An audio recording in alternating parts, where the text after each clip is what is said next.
Hello everyone, in this video we are going to discuss about the trans-splicing. Here we are discussing about the trans-splicing. So what do you mean by trans-splicing? Trans-splicing means a type of splicing in which the introns are being removed. What happens? The introns are being removed. So what is the intron? Intron are the non-coding part. They are the non-coding part. That is the reason they need to be removed, and the coding part, that are the exons, they need to be ligated together. But what happens in case of a trans-splicing? These exons are from different RNA. See, here we can see we have here RNA 1 and next RNA is RNA 2. In this RNA 1 we have 5' splice site or 5' end, and here exon 1 is present. In the RNA 2 near the 3' end, the exon 2 is present. So what we have to do is we have to bring this exon 1 and exon 2 together. So here what happens? This part of the first RNA, the exon of the first RNA will be cleaved and the second RNA will be cleaved and they will be ligated together. How is the process taking place? Here near the RNA 2 we have here the branch point. Here we have a branch point, okay. This adenine or the branch point will make a cleavage over here near the GU region. This GU is present in the intron, okay, and this AG is present in the intron of 3' end. Near the 3' end this AG is present and near the 5' end this GU is present.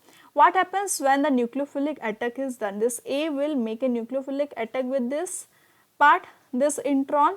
So here this will be cleaved and this UG will come near this RNA 2. See here this intron, this part of the intron, that is U and G. Here we got the U and G near the branch point, that is A of 3' end. So from the RNA 1, see here we are having the RNA 1 and this is the part of exon. This was the 5' end and here there was the intron. Now this intron is being removed and it is being placed over here. In the RNA 2 it is placed. Now this exon is free. This exon is having 5' end. So this terminal end will be 3' OH group. Okay, see here we can see here this is the exon number 1. This is exon 1 and this is the 5' end of this exon, and here we have 3' end, that is OH free. So this exon of the 5' end of RNA 1, it will make a nucleophilic attack over here in this region, it will make a nucleophilic attack in the 3' end. So what happens here, this part, this introns will be removed out, this intron will be removed, and here what happens, we got next exon, this is the exon 2.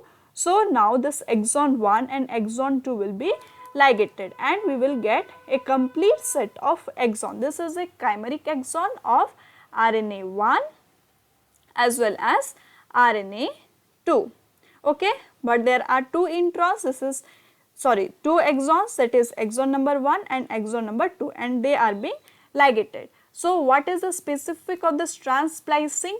Here we will not get, the intron will not be formed in a lariat like structure. Here no lariat is formed. So what is formed over here? See, you can see here a Y-shaped intron is present. So why it is Y-shaped? Because it is coming from two types of RNA, that is the reason they will form the two type of introns, or the Y type of introns will be formed. Here this is the intron of the second RNA and this is the intron of the first RNA. This is the first RNA and this is the second RNA. So we got here Y type of introns separated and two chimeric introns from two RNA is formed and they are being ligated. Now this exon is responsible for formation of some of the proteins when it is being translated. And that is all about this trans-splicing. Thank you for watching this video till the end, and if you like this video, please do like, share and subscribe. Thank you.